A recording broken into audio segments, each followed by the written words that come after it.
విద్యుత్ యాజమాన్యం ప్రభుత్వానికి ముందు చూపు లేకపోవడంతో రాష్ట్రంలో రోజురోజుకు కరెంటు కోతలు పెరుగుతున్నాయి. 2.5 ఏళ్లలో ఒక్క కొత్త సబ్స్టేషన్ నిర్మాణం కూడా చేపట్టలేదు. విద్యుత్ ఉత్పత్తి పూర్తి స్థాయిలో జరగకపోవడంతో అప్రకటిత విద్యుత్ కోతలు పెడుతున్నారు విద్యుత్ అధికారులు. థర్మల్ పవర్ ప్లాంట్లో విద్యుత్ ఉత్పత్తి కావాల్సిన బొగ్గు నిల్వలు కూడా లేవు. ఎల్నినో ప్రభావంతో వర్షాలు లేకపోవడంతో విద్యుత్ డిమాండ్ పెరుగుతోంది. డిమాండ్కు సరిపడా సరఫరా లేదు. రానున్న రోజుల్లో రాష్ట్రంలో మరింత విద్యుత్ సంక్షోభం వచ్చే అవకాశం ఉన్న నేపథ్యంలో రిటైర్డ్ ఇంజనీర్, విద్యుత్ రంగ నిపుణులు తుల్జారాం సింగ్తో మా ప్రతినిధి లివిల్ ఫేస్ టు ఫేస్. ఎల్నినో ప్రభావం ఒకవైపు, మరోవైపు వర్షాభావ పరిస్థితుల నేపథ్యంలో అంతకంతకు విద్యుత్ డిమాండ్ పెరుగుతుంది. కానీ ఇటు విద్యుత్ యాజమాన్యాలు, ప్రభుత్వం విద్యుత్ సరఫరాలో మాత్రం పూర్తి నిర్లక్ష్యం వహిస్తున్నట్లు తాజాగా తెలుస్తుంది. ఇవాళ నగరంలో అదే పరిస్థితి, రూరల్లో రైతాంగానికి అదే పరిస్థితి ఉంది. ఈ నేపథ్యంలో మనతో మాట్లాడడానికి రిటైర్డ్ ఇంజనీరు, విద్యుత్ రంగ నిపుణులు తుల్జారాం సింగ్ గారు. చెప్పడన్నా, ప్రధానంగా ఇవాళ రాష్ట్ర వ్యాప్తంగా విద్యుత్ డిమాండ్ అంతకంతకు పెరుగుతుంది, కానీ ఉత్పత్తి లేకనా ఇవాళ సరఫరాలో ఎందుకు అంతరాయం కలుగుతుంది? విద్యుత్ రంగం లోపల ప్రధానంగా 3 విభాగాలు ఉంటాయి. 1 ఉత్పత్తి, 2 సరఫరా, 3 పంపిణీ. మనం దాన్ని జెన్కో, జనరేషను, ట్రాన్స్మిషను మరియు డిస్ట్రిబ్యూషన్గా మనము అనుకుంటూ ఉంటాం. అయితే ఇక్కడ జనరేషన్లో ఒకవేళ లోటు ఉన్న, సరఫరా వ్యవస్థ ప్రాపర్గా లేకపోయినా, సఫిషియెంట్గా లేకపోయినా, అదే సమయంలో డిస్కామ్లో ఏమైనా ఓవర్లోడింగ్ కానివ్వండి, లేకపోతే ఇతర సమస్యలు ఏమైనా ఉన్నట్టయితే కోతలు ఏర్పడడానికి అవకాశం ఉంటుంది. ప్రస్తుతానికి ఈ రాబోయే ఎల్నినో పరిస్థితులను దృష్టిలో ఉంచుకున్నట్టయితే ప్రధానంగా విద్యుత్ రంగంలోని యాజమాన్యాలు ప్రివెంటివ్ మెయింటెనెన్స్ మరియు బ్రేక్డౌన్ మెయింటెనెన్స్ అని 2 మెయింటెనెన్సెస్ ఉంటాయి మనకు డిస్కామ్ లోపల. రాబోయే ఉపద్రవాలను ముందే ఊహించుకొని అవి ఏర్పడకుండా, బ్రేక్డౌన్స్ కాకుండా, లేకపోతే అంతరాయాలు ఏర్పడకుండా కావాల్సినటువంటి చర్యలు తీసుకోవడం అనేది ఒక పద్ధతి. ఇంకొకటి ఏంటంటే, బ్రేక్డౌన్ అయినప్పుడు ఏదైనా ప్రకృతి వైపరీత్యాల దృష్ట్యా, లేకపోతే ఇంకేదైనా కారణాల వల్ల బ్రేక్డౌన్స్ అయినప్పుడు వెంటనే అటెండ్ అయ్యి సకాలం లోపల కన్జ్యూమర్లు కానివ్వండి, వినియోగదారులు ఫిర్యాదులు అందిన వెంటనే తక్షణమే స్పందించి వాటిని యుద్ధ ప్రాతిపదికన వాటిని సరిదిద్దడం అనేది ఒకటి. ఇక్కడ దురదృష్టవశాత్తు ఏంటంటే, జనరేషన్ విషయానికి వస్తే ఈ రాబోయే ఎల్నినోను దృష్టిలో ఉంచుకొని కావలసినంత బొగ్గు నిల్వలను ఉంచుకోవడం లోపల మనము కొంతవరకు విఫలం చెందినట్టు అనిపిస్తూ ఉంది. విద్యుత్ రంగం లోపల, ఉత్పత్తి లోపల అన్నిటికంటే కూడా ప్రధానమైనది థర్మల్ ఉత్పత్తి, బొగ్గు ఆధారిత విద్యుత్ ఉత్పత్తి అన్నమాట. ఎందుకంటే హైడల్ వర్షాలు పడకుంటే హైడల్ అందుబాటులోకి రాదు. సోలార్ ఉందనుకోండి, సోలార్ పగటిపూట మాత్రమే అందుబాటులో ఉంటుంది, రాత్రిపూట మనకు అది అందుబాటులో రాదు. 24 గంటలు మన భౌగోళిక పరిస్థితుల దృష్ట్యా మన దేశం లోపల కానీ, మన రాష్ట్రం లోపల కానీ మనకు అందుబాటులో ఉన్నటువంటి విద్యుత్ ఉత్పత్తి ఏది అంటే థర్మల్ ఉత్పత్తి. అయితే ఈ వైటీపీఎస్ 4000 మెగావాట్లు మనము పర్ఫెక్ట్గా ఒకవేళ ప్లానింగ్ చేసుకొని దానికి సరిపోను బొగ్గు నిల్వలు, అదే రకంగా స్టాఫ్ వాటిని ప్లానింగు, మానిటరింగు చేయడం లోపల కొంతవరకు యాజమాన్యాలు విఫలం చెందడం జరిగింది. ట్రాన్స్మిషన్ విషయానికి వస్తే ఇక్కడ దురదృష్టం ఏంటంటే, గత 2.5 సంవత్సరాలుగా మనం ఈహెచ్టీ సబ్స్టేషన్స్ ఏవి కూడా డెవలప్ చేసుకోలేకపోయినాము. ప్రధానంగా హైదరాబాద్ లోపల 4 సబ్స్టేషన్స్, 4 ఈహెచ్టీ సబ్స్టేషన్స్ ఈరోజు ఓవర్లోడ్ ఉన్నాయి. ఒక ఉన్నతాధికారి మొన్న చెప్తున్న విషయాన్ని బట్టి ఏం తెలిసిందంటే, ఎల్సీలు, ఎన్బిఎఫ్సి తీసుకునే పరిస్థితులు కూడా ఈరోజు లేనంతగా ఓవర్లోడ్ అయిపోయి ఉన్నాయి. అంటే ఏ సబ్స్టేషన్ అయినా మనం ఓవర్ నైట్ కన్స్ట్రక్షన్ చేసుకోలేము. ఒక సబ్స్టేషన్ అవసరం ఉన్నది. ఆ ప్రాంతం లోపల ఇప్పుడు గచ్చిబౌలి అనే ప్రాంతం ఉన్నది, వేగంగా అభివృద్ధి చెందుతున్న ప్రాంతము. పటాన్ చెరువు, ఇండస్ట్రియల్ ఏరియా, హైదరాబాదు లోపల ఉండే కొన్ని ప్రాంతాలు విపరీతంగా అభివృద్ధి చెందుతాయి. అక్కడ డిమాండ్ ప్రతి సంవత్సరము 10 to 20% కూడా ఇంక్రీజ్ అవుతుంటుంది.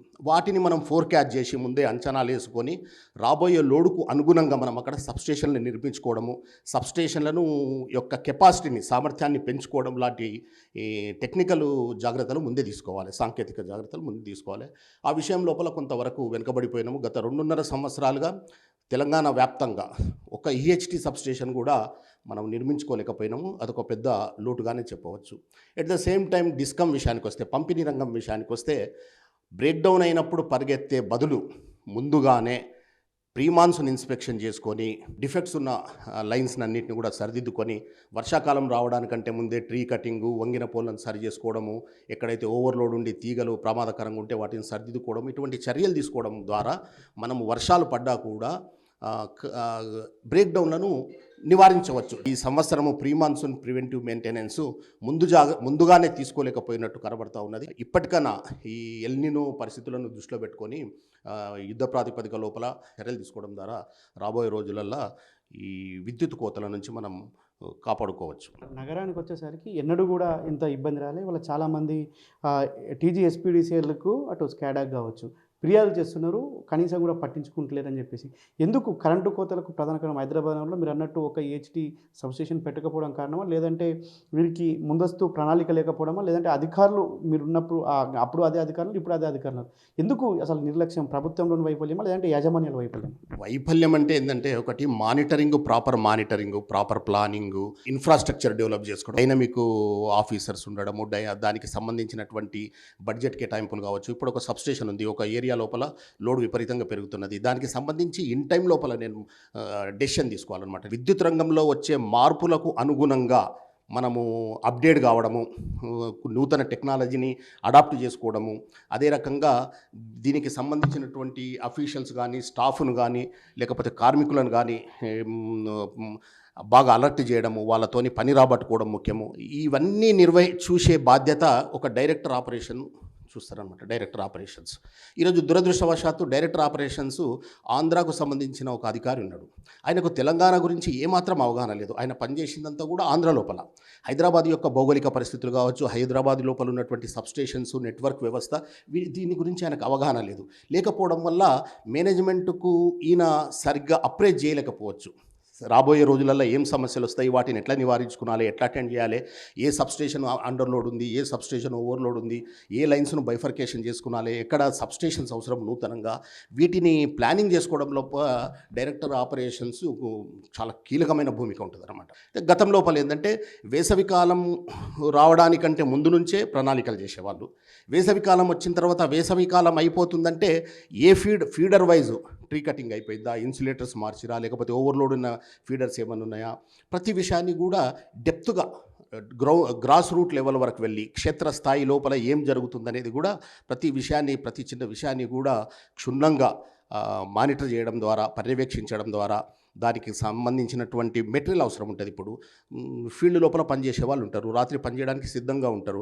దానికి కావాల్సిన వైరు, కండక్టరు, లేకపోతే కేబుల్, ఇన్సులేటర్ లేకపోతే బ్రేక్ డౌన్ అటెండ్ కావడం లోపల కూడా లేట్ అయిపోతుంది. అంటే మ్యాన్ పవర్ను ప్రొవైడ్ చేయడము, మెటీరియల్ను ప్రొవైడ్ చేయడము, కావాల్సినటువంటి ఇవన్నీ కూడా ఫెసిలిటేట్ చేయడం అనమాట.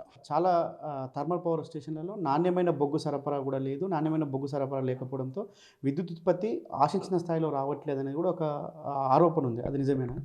వాస్తవం. ఎందుకంటే జెన్కో వాళ్ళు కూడా సింగరేణికి మాకు నాణ్యమైన బొగ్గు రావడం లేదని చెప్పి అధికారికంగా లెటర్ రాయడం జరిగింది. ఈరోజు మనకు సింగరేణి నుంచి G5 to G9 ఇప్పుడు మన YTPS ఉంది. YTPS ఒక certain beautiful boilers and turbines అనమాట.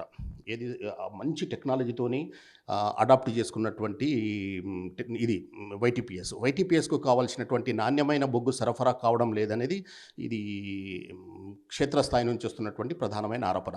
మనకు అక్కడ అవసరం ఉంది G7, G8, G9 వరకు క్వాలిటీ కోల్ వచ్చినా కూడా అక్కడ మంచి జనరేషన్ రావడానికి వీలుంటుంది. ఎప్పుడైతే క్వాలిటీ బొగ్గు రాలేదో, G16, G15 బొగ్గు వచ్చింది, మళ్ళంటే బోల్డర్స్ వచ్చినాయి, పల్వరైజ్ అయ్యి రాలేదు, అటువంటి బొగ్గు వచ్చినప్పుడు ఏమవుతుంది, ఎఫిషియన్సీ పడిపోతుంది, బాయిలర్ ఎఫిషియన్సీ పడిపోతుంది, మనకు జనరేషన్ ఎఫిషియన్సీ పడిపోతుంది, అన్నెసరిగా ఎక్విప్మెంట్ పాడవుతుంది, బాయిలర్ పాడవుతుంది, టర్బైన్ పాడవుతుంది, అక్కడ యాష్ కుప్పలు పేరుకపోతుంది. ఇవన్నీ కూడా సమస్యలు వస్తాయి అన్నమాట. అయితే క్వాలిటీ బొగ్గును మనము సింగరేణి నుంచి తీసుకోవడం లోపల కూడా యాజమాన్యం కొంతవరకు ఫెయిల్ అయింది. రీసెంట్గా సింగరేణికి సంబంధించిన కార్మికులు విద్యుత్ సౌధ ముందు ధర్నాలు చేశారు. ఇది తెలంగాణ కాదు, ఈ చరిత్ర లోపల లేదు. సింగరేణి ఎంప్లాయీస్ వచ్చి విద్యుత్ సౌధ దగ్గర ధర్నా చేశారు. ఏంది, మా బకాయిలు చెల్లించమని చెప్పి. అంటే వాళ్ళకి సంబంధించిన బకాయిలు చెల్లించి సింగరేణి నుంచి నాణ్యమైన బొగ్గు వచ్చేలా తీసుకోవాల్సిన, మనకు సరఫరా అయ్యేలా చర్యలు తీసుకోవాల్సిన బాధ్యత ఖచ్చితంగా ప్రభుత్వం మీద ఉన్నది, యాజమాన్యాల మీద ఉన్నది. ఈ విషయం లోపల నిర్లక్ష్యం వహిస్తే అన్నెసరిగా మనము వేల కోట్ల రూపాయలు వెచ్చించి కట్టుకున్నటువంటి ఆ జనరేటింగ్ స్టేషన్స్ మనకు అంతే కదా. ఈ మధ్య కాలంలో కొన్ని ఫైర్ యాక్సిడెంట్స్ కూడా అయినాయి. అక్కడ ఫైర్ యాక్సిడెంట్స్ అయినప్పుడు కూడా నివారణ చర్యలు ఏవి తీసుకోవాలి కదా.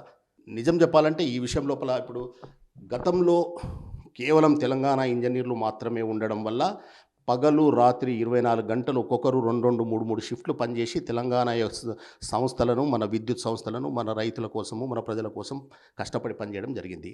ఇప్పుడు వచ్చిన తర్వాత అంతా ఆంధ్ర ఇంజనీర్లు మెజారిటీ మోర్ దెన్ 75% జెన్కోలో కావచ్చు, ట్రాన్స్కోలో కావచ్చు, డిస్కంలో కావచ్చు, ఆంధ్ర ఇంజనీర్లు ఉండడం వల్ల వాళ్ళకు ఆ కన్సర్న్ లేకపోవడం కావచ్చు, ఇంకే కారణాలు నాకు తెలియదు. కానీ మనకు కావాల్సినంత ఎఫిషియెంట్గా పనిచేయకపోవడానికి అది ప్రధాన కారణం అని మటుకు నేను చెప్పగలుగుతాను. ఉమ్మడి రాష్ట్రంలో ఏ విధంగా అయితే విద్యుత్ కోతలు ఇవాళ మళ్ళీ అదే విద్యుత్ కోతలు రాష్ట్రంలో ఉన్న నేపథ్యంలో రాష్ట్ర అభివృద్ధికి, రాష్ట్రంలో పెట్టుబడులు పెట్టడానికి, పెట్టుబడిదారులు రావడానికి కూడా కొంత ఆసక్తి చూపట్లేదు అనేది జరుగుతుంది. ఇది నిజమే అనుకోవచ్చా? ఖచ్చితంగా ఈ ఇంపాక్ట్ ఏమైనా పడుతుందా? ఈ మధ్యన నేను కూడా 1-2 విషయాలు నాకు కూడా తెలిసింది ఏంటంటే, ఆంధ్రాకు కర్నూలు ప్రాంతానికి మరియు నెల్లూరు దగ్గర ఉన్నటువంటి ఏదో నాయుడుపేటనట, అక్కడికి మన తెలంగాణకు సంబంధించినటువంటి 2-3 పెద్ద ఇండస్ట్రీస్ వెళ్ళిపోయినాయి. సకాలం లోపల తెలంగాణ విద్యుత్ అధికారులు కావచ్చు, లేకపోతే తెలంగాణ ప్రభుత్వాధికారులు స్పందించకపోవడం వల్ల కొన్ని పరిశ్రమలు అక్కడికి తరలిపోయినాయి అని చెప్పి ఒక విషయం విన్నాను నేను. అది చాలా దురదృష్టకరము.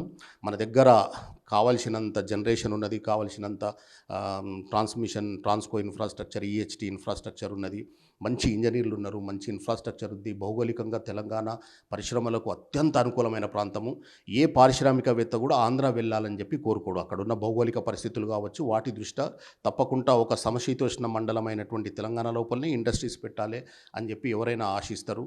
కాబట్టి తెలంగాణ లోపల ఇండస్ట్రీస్కు, పారిశ్రామికవేత్తలకు అనుకూలమైనటువంటి వాతావరణాన్ని విద్యుత్ రంగ పరంగా కల్పించాల్సిన బాధ్యత విద్యుత్ రంగ యాజమాన్యాల మీద మరియు ప్రభుత్వం మీద మట్టుకున్నది. ఏదేమైనప్పటికీ రాష్ట్రంలో విద్యుత్ కోతలకు ముందస్తు ప్రణాళికలు లేకపోవడం, ఇటు యాజమాన్యాలు, అటు ప్రభుత్వంలో ఎలాంటి ముందస్తు చర్యలు చేపట్టకపోవడం ప్రధాన కారణం. ప్రధానంగా థర్మల్ పవర్ స్టేషన్లలో బొగ్గు నిల్వలు కూడా అంతకంతకు తగ్గిపోవడంతో విద్యుత్తు ఉత్పత్తికి ఆటంకం కలుగుతుంది. తద్వారా రాష్ట్ర విద్యుత్తు ట్రాన్స్మిషన్లో కొంత హెచ్చు తగ్గులు వస్తున్నాయి. దీని ద్వారా అప్రకటిత విద్యుత్ కోతలు వస్తున్నాయని చెప్పేసి కూడా విద్యుత్ రంగ నిపుణులు తులజారాం సింగ్ చెప్తున్నారు. కెమెరా పర్సన్ గోపాల్తో లివిల్ రెడ్డి, టీ న్యూస్, హైదరాబాద్.